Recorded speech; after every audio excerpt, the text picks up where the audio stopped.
Alright, қайырлы күн достар. Бүгін 9 айының 22-сі, September 22nd. Бүгінгі күн мен жалпы recap дейді, онандай трейд жасағаннан кейін, бүгін осындай трейд жасадым деген recap жасамағалы. Біраз уақыт болып қалды, жаңа жұмыс шаруаға байланысты. Бүгіннен бастап қайтадан жасауға тырысамын. Бүгінгі күн 369 бен жаптым. Жалпы бүгін AAPL, DKNG, Guild деген стоктар трейд жасадық, 3 сток трейд жасадық. Жалпы таңертең стоктан шыққан стоктар, скендерден шыққан стоктар мыналар. Николай бар, Tesla бар, Facebook бар, Apple бар. Таңертең біз есімізге келген стоктарды трейд жасамаймыз. Біз команда бойынша жексенбі күн сайын жаңағыдай жиналыс сияқты онлайн митинг жасаймыз. Сол митингде барлығын сөйлесу арқылы біз қайтеміз.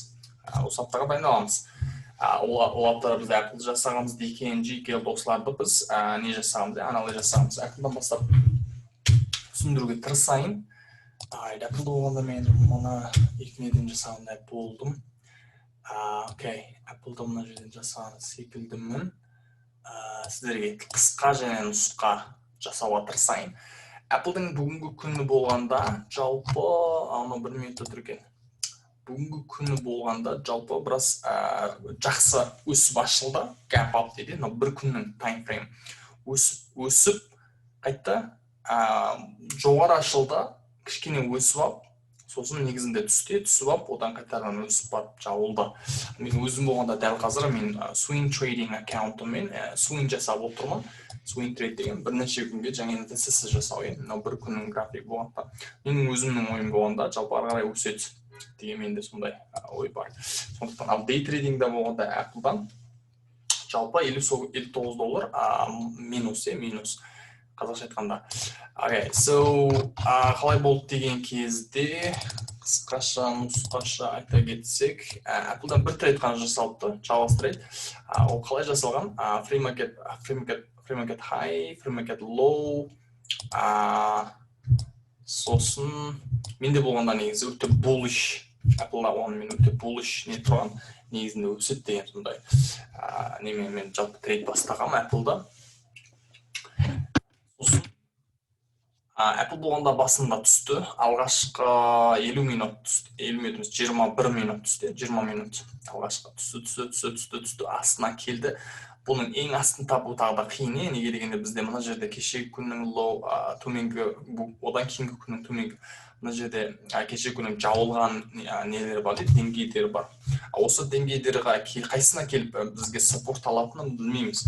Болғанда бұл жерден саппорт алған. Қайтадан осы view-upқа барып түсіп кеп, мына жерден алдындағы түскен кезде кішкене не берген, саппорт беріп қалады, оны жерден 1, 2, 3, 4, 5, 6 кәнділмен 5 минуттың бір кәнділін саппорт берген.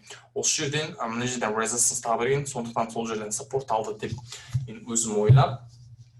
Volume price жаңаға не басқадай confirmation еді, сигналдарға байланысты. Мына жерде кішкентайына қарасыздар, онда moving average'дар. Moving average үстіне шыққанда кірдім, бірақтан мына жерде кішкене кешіп қалдым.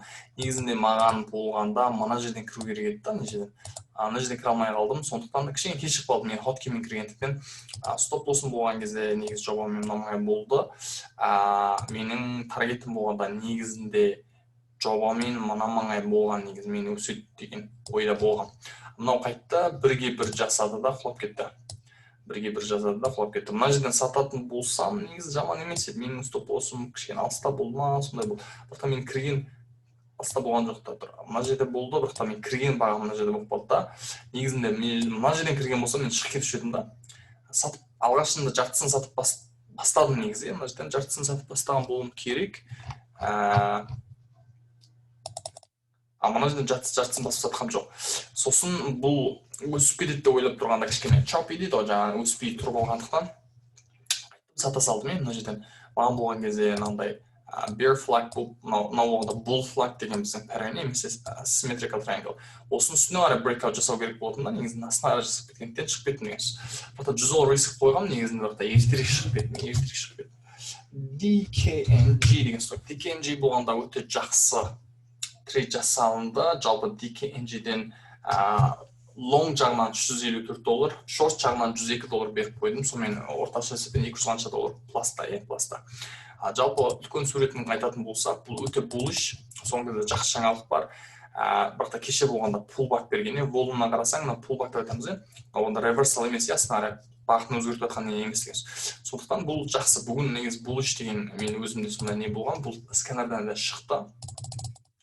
Менен жалпы жасадық, бұл DKNG-ді өте жақсы болды. Командамен бірге жалпы жасадық. Маған қалай трейд болды деген кезде, қазір қысқаша түсіндіруге тырысайын.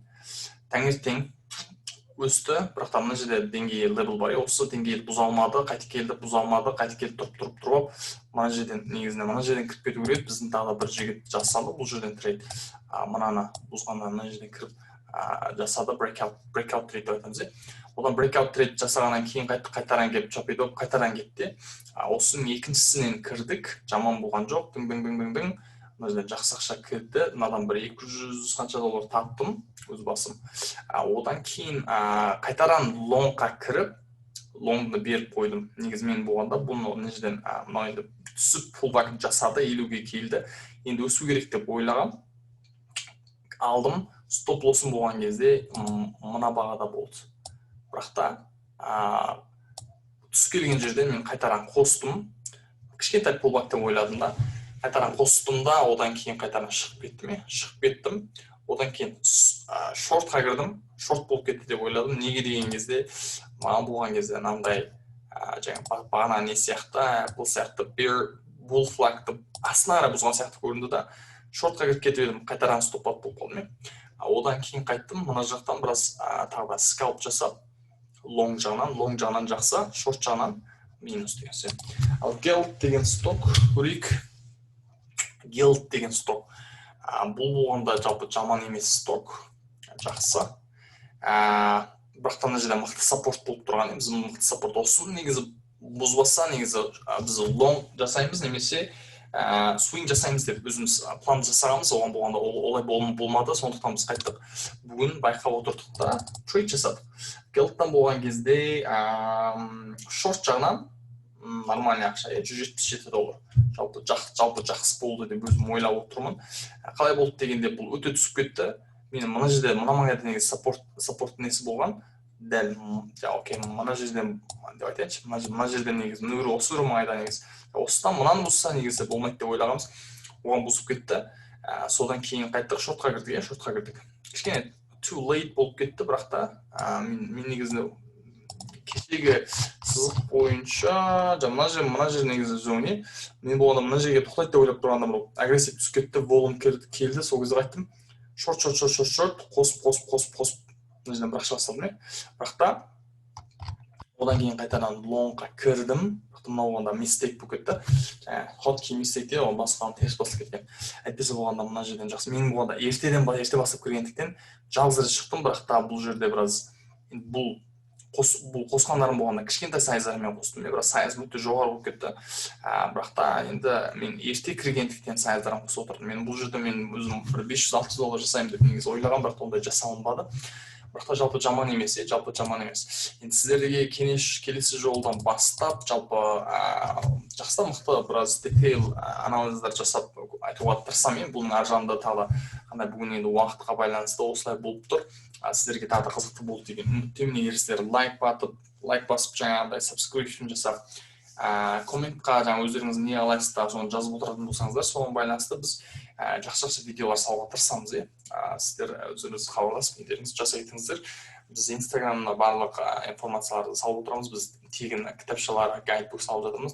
Телеграмға соған қатысыңыздар. Егер сіздерге стоп-трейдинг қызықты болса, сіздерге беруге тырысамыз. Хабарда болыңыздар. Келесі видеода кездескенше guys, peace.